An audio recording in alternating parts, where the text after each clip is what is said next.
Gambo itu kalau di depan anak buahnya dia puji sebenarnya itu Pak. Iya. Jadi bukan caci makian. Iya. Di siapa anak buahnya dia lihat bagus, maka Gambo. Artinya dia suka itu sebenarnya. Iya. Hari ini sangat luar biasa sekali karena saya kedatangan dua orang tamu yang kebetulan beliau dua-duanya adalah penulis dan dosen ya pada salah satu perguruan tinggi yang punya nama besar di Kota Makassar, yaitu tamu saya yang satu Pak Dr. Supriyadi Toro SPD MSI. Gimana kabarnya Pak Dr.? Alhamdulillah. Iya, beliau ini sahabat lama saya ini. Setelah 30 tahun baru kita ketemu lagi ya. Gitu. Oke, kemudian yang kedua ada Dr. Lamalihu M. Hum. Benar Pak ya? Assalamualaikum Pak. Gimana kabarnya hari ini Pak Dokter? Alhamdulillah. Baik, sehat ya. Iya. Dua-duanya datang jauh-jauh dari Makassar ini untuk kita bincang-bincang ya. Karena kebetulan beliau ini menulis buku tentang Wali Kota Palopo. Dalam hal ini Bapak Judas Amir. Benar begitu Pak? Nah, yang saya ingin tanya pertama, tapi sebelum ke sana saya pengen tahu dulu nih, gimana ceritanya ini teman saya setelah 30 tahun tidak pernah ketemu dan ternyata sudah doktor dan sekarang dalam waktu dekat lagi nih kayaknya jadi profesor ini. Gimana? Saya mau dengar dulu sedikit kabar di luar dari konteks yang akan kita diskusikan nanti. Ya, terima kasih Pak. Ini ya saya kenal betul karena beliau ini adalah ketua saya dulu di pengurus pelajar, mahasiswa pelajar kerukunan Cilalang ya, Iya. Cilalang Kamandre. Iya. Jadi 3 tahun ya, Iya. menjadi pengurus karena kami baru semester 4 Iya. sampai semester 8. Iya. Setelah itu saya aktif di kampus menjadi ketua CPT, sudah tidak pernah ketemu Pak Idi. Iya. Ya, jadi Waktu itu saya ya, kabarnya itu sudah hilang. Jadi bayangkan mungkin tahun 92 sudah hilang. saya sudah merantau ke Jakarta waktu itu Sudah Pak. selesai di HI ya. Iya. Nah, itu saya kira makanya saya kaget tadi ketika disampaikan ada Pak Edi. Saya bilang, Edi siapa? Dia bilang, Edi Bensin. Saya bilang, oh saya mau ketemu karena lama baru. Iya, iya. Nama itu saya kira kita saling mengenal ya, Iya. satu sama lain, dan organisasi kita memang Iya. kita betul-betul orang-orang Cilalang yang ada di Makassar dulu kan Iya. kita menghubungi satu sama lain. Saling kenal dengan baik. Iya. Saya kira begitu. Ya, jadi sekedar informasi aja nih buat Pak Dr. Lamalihu. Dulu kita sering diskusi sampai bertengkar. No. Kalau ada hal-hal yang tidak sependapat gitu. Kalau Pak Dr. Lamalihu sendiri ini kayaknya nama tidak asing juga di Sulawesi, tapi kayaknya dari Sulawesi Tenggara ya. Betul. Sulawesi Tenggara. Ya boleh cerita sedikit Pak. Makanya sebetulnya ini teman-teman menginginkan saya ikut di dalam tim ini. Iya. Supaya pandangan terhadap kepemimpinan Wali Kota Palopo ini tidak hanya dari internal ya teman-teman dari Sulawesi Tenggara, tapi juga ada semacam pandangan dari luar gitu ya. Iya. Dan saya juga sering lalu lalang di Kota Palopo ini, jadi saya melihat banyak perubahan-perubahan yang terjadi ya selama Pak Judas Amir, dan itu menurut hemat saya memang dibutuhkan, ditulis sehingga ini bisa jadi bahan bacaan bagi orang ya, siapa saja anak tahu politisi yang hendak melanjutkan pimpinan di Kota Palopo atau di tempat lain, ya semua apa yang dilakukan Pak Judas Amir itu merupakan best practice. Oleh karena itu ketika saya ditawari oleh teman-teman untuk bergabung di tim ini, ya saya langsung mengiyakan. Totalnya ada berapa orang Pak kalau boleh tahu timnya? Timnya itu ada 5 orang. Oh ada 5. Ya. Semua dari UNEM. Semua dari universitas. Satu fakultas. Iya. Ya, jadi 4 orang dari sejarah ya. Iya. Dan beliau dari sosiologi. Bapak sendiri dari sejarah, ya. Kemudian ada Dr. Rashid juga kalau tidak salah ya. Iya, iya, iya, iya, iya. Oke. Terus gini Pak, sebelum kita masuk ke diskusi inti mengenai buku ini, saya ingin tanya dulu ke Pak Doktor ini berdua. Ini fakta hari ini yang kita hadapi. Menurut data UNESCO tahun 2012, itu daya literasi kita tuh sangat rendah gitu. Orang Indonesia yang baca itu hanya 0,0001%. Artinya bahwa dari 1.000 orang Indonesia cuma 1 yang suka baca. Bahkan terakhir di tahun 2023 ini ada 1 toko buku yang nomor 2 terbesar di Indonesia setelah Gramedia itu tutup. Ini menurut saya sesuatu yang sangat miris. Kenapa? Karena saya ini juga salah satu orang yang gila baca gitu. Tapi kita mesti hadapi fakta bahwa memang daya literasi kita sangat rendah hari ini. Nah, mungkin ada formula atau ada suggested dari bapak-bapak gimana sih cara kita untuk kembali mengangkat daya literasi ini sehingga kemampuan kita untuk bisa berpikir berdasarkan pengalaman kita untuk selalu belajar di dalam kehidupan kita itu terus kita bisa update. Nah, saya pengen dengar dulu. Siapa? Ya, ya. Konsep literasi ini kan menjadi gagal kita di Indonesia itu karena banyak variabel. Buku yang tersedia sangat kurang. Isi buku itu tidak sesuai dengan kekinian. Mungkin juga adalah dari sisi kualitas bukunya yang terbatas. Kita memang saat ini masih lebih suka membaca manual dibanding dengan yang elektrik. Karena itu, kalau ini dianggap sebagai satu kelemahan, maka mestinya memang ditutupi. Kita dulu ada, nanti Pak Lamalihu yang mendeskripsikan lebih jauh bahwa ada program prioritas dari USAID tentang literasi. Nampaknya cukup berhasil karena memang ada teknik-teknik yang dilakukan dan ada suguhan fasilitas yang diberikan sehingga itu anak-anak itu mampu bercerita, jadi bukan hanya membaca tetapi mampu diceritakan kembali. Bahkan pada saat diperlombakan ya anak-anak SD sudah mulai mendapatkan juara karena bahkan ada yang sudah tiba pada menulis juga. Jadi bukan hanya ketika mencintai membaca, ternyata sudah sampai kepada menulis. Nah, saya kira Pak Lamalihu mungkin ada pengalamannya yang baik di program itu.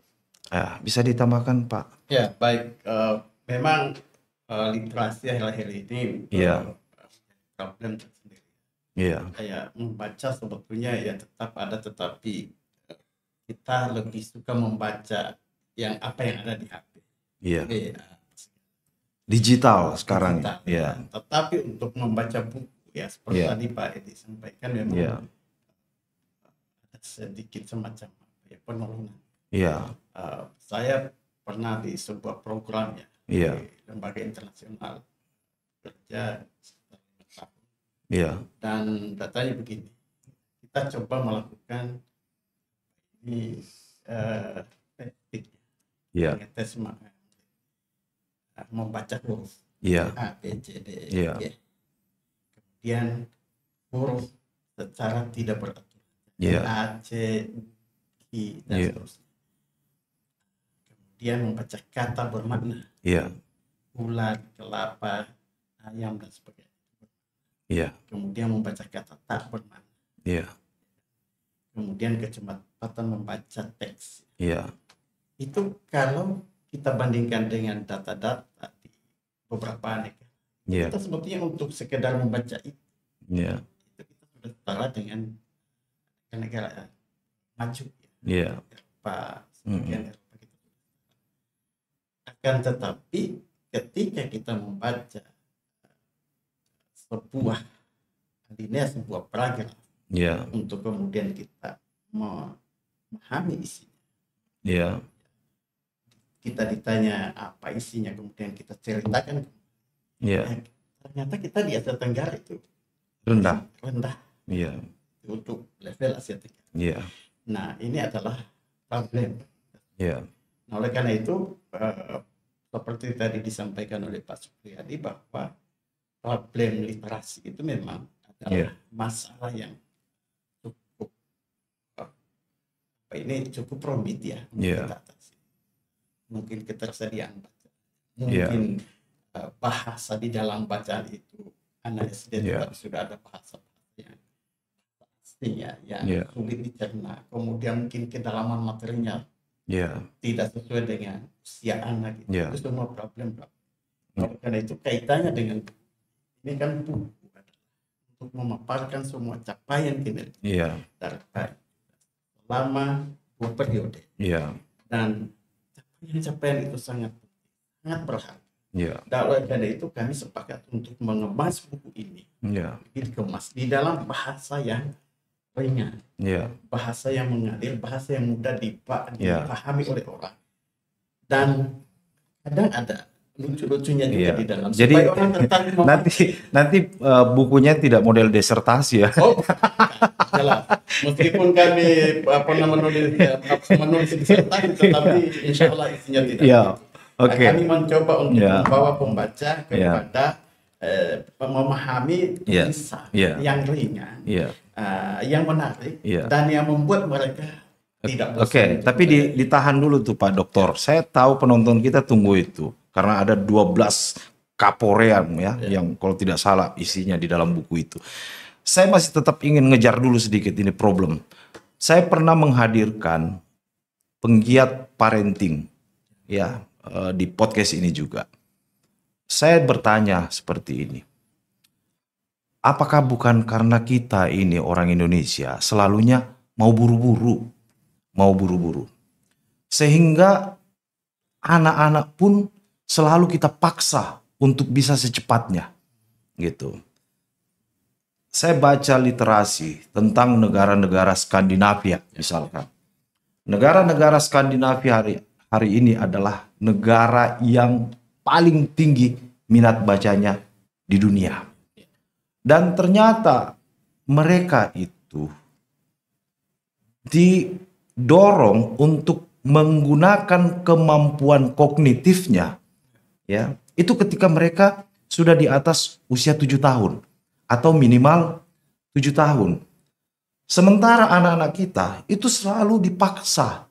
Belum sampai 7, baru 6 atau apa, diusahakan gimana caranya masuk SD. Anak-anak kita dipaksa untuk menulis ketika motoriknya belum bisa bekerja dengan baik. Sehingga kadang-kadang guru tidak paham itu kadang-kadang atau kurang ngeh gitu bahasa gaulnya. Kok ada anak-anak disuruh nulis malah nangis.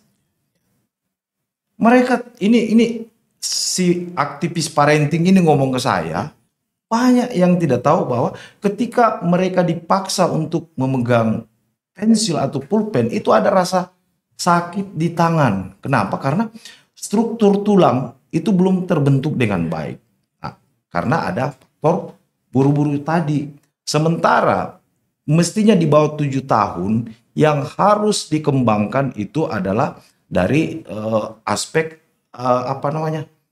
kemampuan anak-anak ini untuk melakukan abstraksi atau melakukan imajinasi gitu. Nah, inilah yang mungkin juga saya bisa dapat pencerahan sedikit karena kebetulan Pak Doktor ini kan dari sekolah yang dikenal sebagai sekolah produs orang-orang pintar untuk mendidik.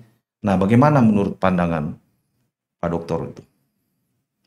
Ya, memang apa yang disampaikan oleh teman-teman parenting itu tadi adalah sebuah kenyataan.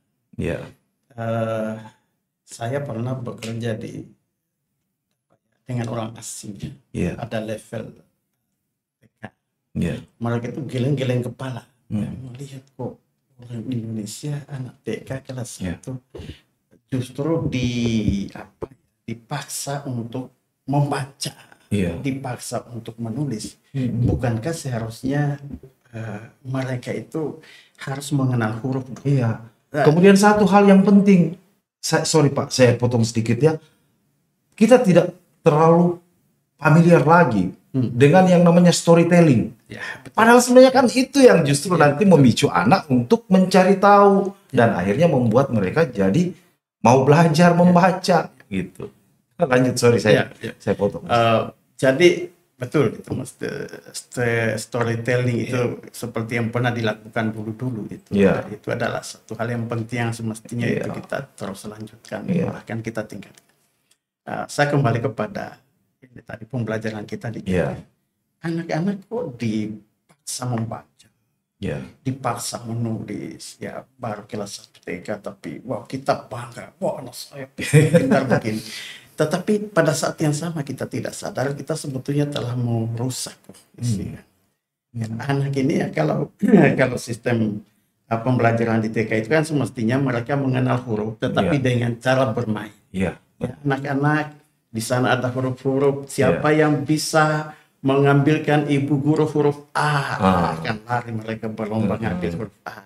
Bagus kan gitu. Kalau kita kan disuruh menghafal. Akibatnya adalah literasi yang berkembang di kita itu adalah literasi menghafal. Bukan literasi untuk memahami. Sehingga hasil dari pembelajaran kita itu menjadi tidak seperti yang kita harapkan. Itu kemudian setelah anak-anak kita itu masuk di SD, saya pernah di suatu ketika di sebuah sekolah di SD di Makassar. Saya coba ambil sebuah buku di belakang yang ditumpuk kebetulan di sekolah itu adalah binaan sebuah lembaga internasional dan sudut baca itu perlu ada. Setelah saya ambil buku itu buku untuk kelas 3 SD. Tetapi di dalam itu sudah ada istilah-istilah Belanda. Sudah ada istilah Belanda, startblad sih. Startblad itu kan untuk mahasiswa saja itu masih asing. Ini kelas 3 itu loh. Startblad, lembaran negara. Lembaran negara itu. Kelas 3 SD kan? Kelas 3 SD. Jadi ini juga mungkin perlu kita perhatikan bagaimana supaya kalau kita menulis buku pelajaran untuk SD, teman-teman yang sudah hebat itu menurunkan sedikit itu tingkat bahasanya itu pada buku supaya anak-anak ini tertarik dan tidak terlalu merasa berat untuk mengembangkan tradisi membacanya. Siap. Nah, inilah hebatnya salah satu yang saya mau sampaikan ke Pak Dokter berdua. Hebatnya yang namanya Pak Yudas Amir ini. Jadi belum kita bahas bukunya, kita sudah belajar duluan. Kita sudah bahas dulu tentang gimana sistem pendidikan kita, gimana anak-anak mulai starting belajar. Nah, sekarang saya mau masuk ke inti ini. Apa sih yang ditulis di buku ini tentang Pak Wali Kota Palopo yang 10 tahun menjabat dan ini adalah tahun terakhir. Berarti kalau misalkan kita lihat ini sebagai bagian dari bab per bab, ini adalah bab terakhir dari masa kepemimpinan beliau. Jadi sudah ada satu simpulan yang bisa kita dapat dari situ. Nah, saya pengen dengar penjelasan dari Pak Dokter. Jadi mengapa buku ini ada? Apa yang membuat kami menulisnya? Pertama kan kita lihat Pak Yudas ini banyak ceritanya Pak. Dan kadang di sini bercerita, di sana bercerita, semua Kaporean cerita gitu. Istilah kami itu adalah memang Pori, tetapi apa bukti Porenya? Itu. Dan supaya karena pemirsa kita ini tidak terbatas hanya orang Luwu, ada juga yang di luar. Bahkan sudah ada penonton kita di Jawa, Sumatera, Kalimantan, menyebarlah di Indonesia. Saya mau garis bawahi dulu yang Pak Dokter tadi sebut istilah Kaporea atau dari akar kata Pore yang paling sering digunakan oleh Pak Wali Kota Palopo saat ini, Pak Yudas Amir, itu kalau saya terjemahkan ke dalam bahasa Inggris itu artinya grit, hebat. Itu yang dimaksud dengan Pore, yang saya pahami. Silakan dilanjut. Saya cuma garis bawah itu supaya nanti di luar apa sih itu Pore, nah gitu. Jadi ya menjelang mengakhiri jabatannya ya kita bilang memang Bapak banyak tunjukkan, tetapi itu hanya 20 tahun, 30 tahun orang lihat. Tapi sesudah itu tidak ada lagi yang ingat Yudas Amir. Kecuali foto yang Mas Wali Kota nanti masih ada yang ingat. Dia bilang, apa maksudnya? Saya bilang, tidak ada karya gitu ya. Jadi harus, ya mengapa Soekarno, mengapa orang-orang hebat dulu bahkan, ya kalau dalam ilmu sosial, apa namanya Emil Durkheim ya, Plato, kemudian tokoh-tokoh itu karena memang ada yang menulis gitu ya. Ada yang tulis tentang karyanya selain dia menulis gitu. Tapi kalau dia tidak menulis tentang dirinya maka orang lain yang tulis. Maka itulah yang membuat kami dia bilang kalau begitu silakan ditulis ya. Silakan diungkap ya.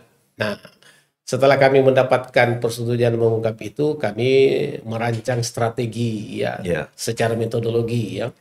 Jadi buku ini bukan buku pengalaman saja, tetapi kami lahirkan dalam bentuk metodologi ya sebagai satu model bahwa memang juga sangat ilmiah.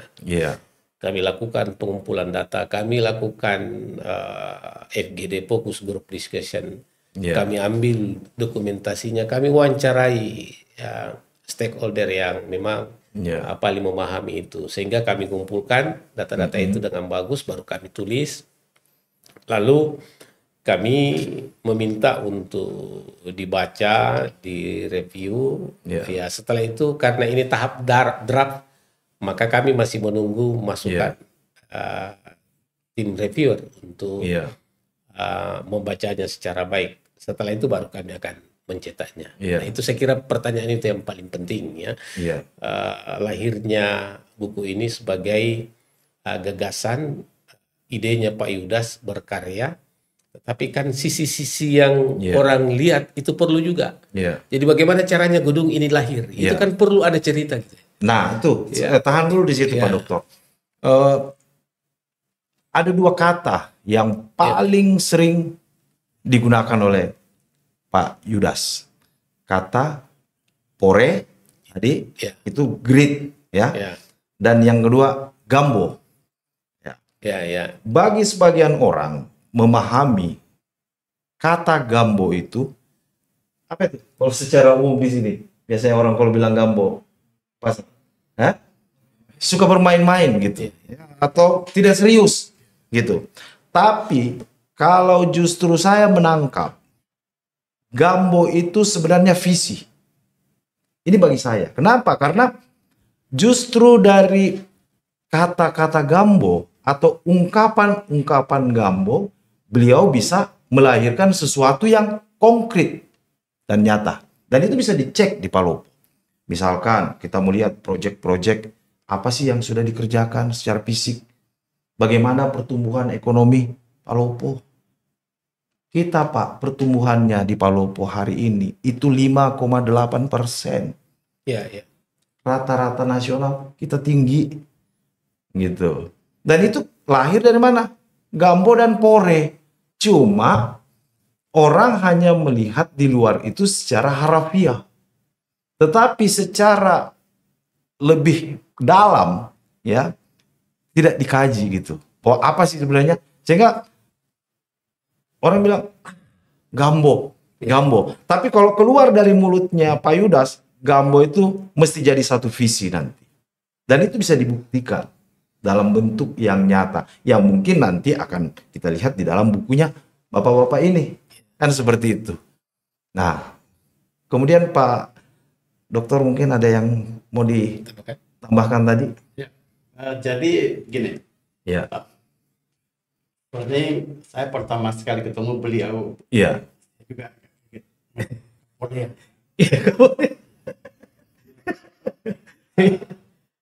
Dan itu berulang. Kemudian saya dengar lagi istilah kampung. Iya. Itu juga berulang. Dan yang paling fenomenal juga itu istilah kepujian. Kalau Saya bekerja itu ikhlas tidak kena kepujian. Iya. Gitu ya. Iya. Coba telusuri, coba kita Iya. rasionalkan.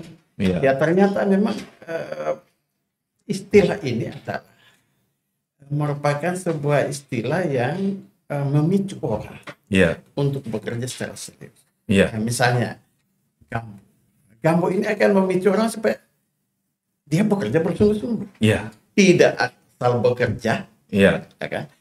Tidak asal menggugurkan kewajiban, tetapi betul-betul melahirkan hasil yang konkret. Iya. Itulah yang saya sebut tadi, bahwa itu adalah visi. Visi, betul. Ya, jadi kita mesti lihat sebenarnya apa yang ada di balik dari kata itu. Ya, betul. Jadi makanya di buku ini sebetulnya itu kami kemas dan kami beri istilah 12 kaporean. 12 kaporean. Ya, jadi ada 12 hal spektakuler dari capaian Pak Judas selama memimpin Kota Palu. Iya. Dan itu menurut saya, dan itu perlu Pak ini saya ingatkan dulu, 12 kaporean itu lahir karena diinspirasi oleh satu kata yaitu Gambo. Ya, betul. Ya, tidak boleh Gambo. Ya. Harus bekerja sungguh. Harus. Dan itu harus. Ya. Dan itu harus dilihat di balik itu semua. Ya, Kan makanya betul. saya bilang tadi perlu kita cross check dari hasil-hasil yang ada, dan pasti saya yakin itu akan dituangkan di dalam buku yang Pak Doktor dan tim ini buat. Ya, Kan betul. kira-kira seperti Ya, itu. betul. Contohnya begini. Ya. Balapan liar. Ya. Saya dulu pernah lewat di Kota Palopo sore-sore. Ya. Ya, sebelum beliau menjabat ya. Saya Iya. pernah lewat. Hampir saya ditabrak oleh anak balapan. Iya. Balapan itu ini. Iya. Kalau di berbagai tempat, Iya. balapan di kota, Iya. di jalan-jalan raya itu biasanya kan ditangkap. Iya. Anak-anaknya ini ditangkap, bahkan ada yang dicukur, Iya. ya kan? Kemudian dihukum. Iya. Di sini lain cara penyelesaiannya. Penyelesaiannya apa? Anak-anak ini bukan ditangkap, bukan dihukum, tetapi dibikinkan sirkuit untuk balapan. Iya. 1,7 km sirkuit telah dibangun. Iya. Untuk apa? Iya. Untuk anak-anak ini menyalurkan bakat mereka di sirkuit itu. Iya. Nah, sehingga ini kan anak-anak ini sebetulnya anak-anak berbakat ini, cuma tidak ada tempat. Tidak ada tempat. Tidak ada penyaluran. Maka caranya adalah mereka tidak ditangkap, mereka tidak dihukum, tetapi dibangunkan arena supaya bisa mereka menyalurkan bakat di sana. Dan saya kira ya 5-7 tahun ke depan akan adalah pembalap itu yang lahir dari sini. Karena mereka punya bakat alamiah sebetulnya, spirit alamiah. Kemudian juga misalnya demonstrasi. Demonstrasi ya di mana-mana itu merepotkan. Orang saja merepotkan. Gedung Wakil Rakyat, mereka antara petugas dengan pendemo itu saling baku dorong di depan pagar. Itu. Ternyata di sini desain gedung DPR-nya yang segera lagi akan baru segera akan digunakan. Sudah digunakan, Pak. Oh, sudah digunakan. Ya, baik. Ya, ternyata di sana, wah, lain dari yang lain. Sesudah pagar masuk, ya ada lagi arena yang begitu luas yang ternyata itu adalah untuk tempat orang berdemonstrasi. Silakan salurkan. Silakan demo. Demo di situ. Tetapi sesudah itu sebelum gedung utama ada tembok. Jadi kalau mau melempar ya kena tembok, gedung tidak akan rusak. Jadi sudah disediakan tempat demo di sana, kemudian disiapkan tempat untuk berdiskusi atau berdebat di sini. Di Ratona Solusi. Nah di situ akan terjadi dialog. Kalau tidak lagi tercapai solusi di dalam ternyata ada ruang aspirasi. Sudah ada layar yang besar di sana dipasang untuk memaparkan data-data yang mereka tuntut. Saya kira ini adalah sebuah solusi dan ini adalah bisa dicatat sebagai sebuah kaporean. Seorang Pak Yudas. Dan saya kira itu masih banyak lagi yang kami kemas di dalam 12 kaporean. Jadi bagi siapa yang mau pengen tahu 12 kaporean itu nanti baca. Silakan dibaca. Iya, bocorin halus-halus saja sedikit di sini, Pak. Jangan semua diceritakan. Jangan semua. Ya. So nanti penasaran dia tidak membaca buku itu gitu ya. Iya, benar. Dan saya harap nanti juga kalau bisa disiapkan juga dalam bentuk e-book, elektronik, book. Ya. Karena memang kita juga lagi bertransformasi untuk ke model bacaan-bacaan yang sifatnya digital. Nah, seperti itu kira-kira. Nah, menarik sekali sebenarnya. Termasuk yang saya sampaikan tadi dari sisi aspek pertumbuhan ekonomi, itu juga mungkin bisa dimasukkan di dalam buku yang Bapak bikin. Karena itu akan benar-benar melengkapi itu, Pak Dokter. Ya. Ada lagi yang mau disampaikan ini? Kalau dari sisi fisik kan kita sudah saksikan secara bersama ya. Malah kalau kita lihat memang Pak Wali Kota ini jadi selain fisik Kota Palopo dibangun, ternyata juga manusianya. Iya. Kami dapat informasi dari Kadis dan beberapa stakeholder, masyarakat bawah pun difasilitasi dari sisi kesehatan. Iya. Jadi namanya BPJS gratis. Iya. Dulu Pak Saru mencanangkan pendidikan gratis, ini pendidikan gratis paripurna. Iya. Jadi dia sempurna betul ya. Benar. Jadi di Palopo itu tidak boleh ada orang sakit yang tidak ditangani. Itu jadi yang begitu kan. Jadi dia bangun puskesmas, dia ubah status rumah sakit. Ternyata juga masyarakat terlayani dengan baik. Nah, perumahan, dari sisi perumahan kami membuat kategori 3 bagiannya. Ada rumahnya, ada model rumah yang kita sebut dengan rumah renovasi. Ya, saya lihat diperuntukkan untuk orang-orang yang kelas berpendapatan rendah ya. Iya. Ada masyarakat yang dibantu rumahnya, bedah rumah. Itu rupanya masyarakat yang tidak mampu. Iya. Ada juga masyarakat pinggiran ya, nah, itu dibangun rumahnya, dibangunkan rumah. Ya. Nah, baik rumah, ada sudah rumah bertingkat malah ya. Jadi ini semua adalah memang mendorong untuk kesejahteraan masyarakat. Jadi real cita-cita untuk mesejahterakan masyarakat Kota Palopo. Ya, saya kira itu yang terlihat dan teramati ya. Ya. Ngomong-ngomong sudah ada judulnya dan kapan kira-kira terbit? Insya Allah dalam waktu singkat ya, kira-kira tidak sampai lagi 1 bulan lah. Iya. Ya. Ya, kita tinggal menghitung minggu ya. Iya. Ya, 2-3 minggu maksimal. Ya. Kita merancang judul itu karena beliau ini kan yang menarik juga, ini kan petarung sebenarnya. Ya. Iya. Berkali-kali untuk maju menjadi wali kota, bupati. Iya. Ya, pokoknya seandainya orang biasa ini sebenarnya tidak mau lagi. Gitu. Iya. Ini betul-betul kebor yang pertama ya. Kalau orang lain Pak, 1 kali di KO, mundur nih. Iya. Jadi ini diandalkan pemain tinju seperti dengan Muhammad Ali Pak. Iya. Jadi penonton itu diasyikkan untuk menonton. Iya. Ya. Nanti berdarah-darah dilihat, ternyata dia menang. Ya. Jadi modelnya dia begini. Iya. Ya. Dia bukan pemain seperti Mike Tyson Pak, yang langsung lihat kejagoannya. Dia tidak. Dia memperlihatkan dulu kelemahannya. Biarkan orang lain membukul.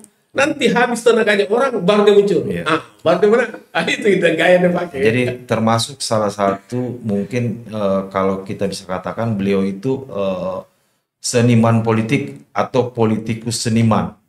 Kayak gitu ya. Iya, iya. Ya, jadi banyak memperlihatkan seni, bukan cuma sekedar strong, powerful kayak Mike Tyson. Kan itu Muhammad Ali itu kan yang terkenal dengan apa tuh? Yang tari-tariannya di atas ring itu yang bikin lawannya stres sebenarnya itu. Jadi dia sebenarnya di atas ring itu menari. Itu orang bilang Muhammad Ali itu adalah seniman tinju.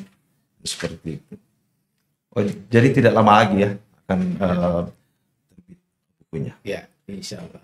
Oke, sepertinya kita sudah dapat ini apa yang menjadi angle dari podcast kita.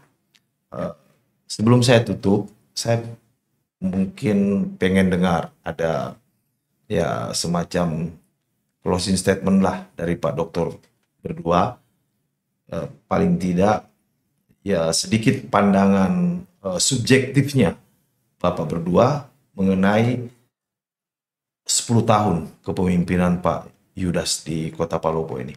Kalaupun misalkan nanti ada di dalam buku, tidak apa-apa disampaikan saja dulu ke penonton Ratona Solusi. Pak Dokter mungkin. Ya, Pak Yudas Amir adalah sosok pemimpin yang bekerja senyap, tidak banyak bicara, tidak kepujian, tetapi dengan hasil yang real dan konkret. Dan itu perlu ditulis sebab kalau tidak itu akan hilang di jalan oleh perjalanan. Yang jelas penonton kita mesti tahu bahwa yang kita bocorkan tadi ini cuma 2 atau 3. Sementara masih banyak. Masih banyak. Yang tadi Kaporean itu ada berapa jumlahnya? 12 Kaporean. 12 Kaporean. Berarti 10 belum dibocorin. Belum. Tunggu bukunya. Ya. Lanjut, Pak. Oleh karena itu buku ini kami beri judul Yudas Amir menantang badai, mewujudkan harapan. Kenapa menantang badai? Karena untuk menduduki kursi di Kota Palopo ini menempuh jalan yang berliku-liku. Di awal-awal pemerintahan beliau itu banyak sekali badai yang menghadang.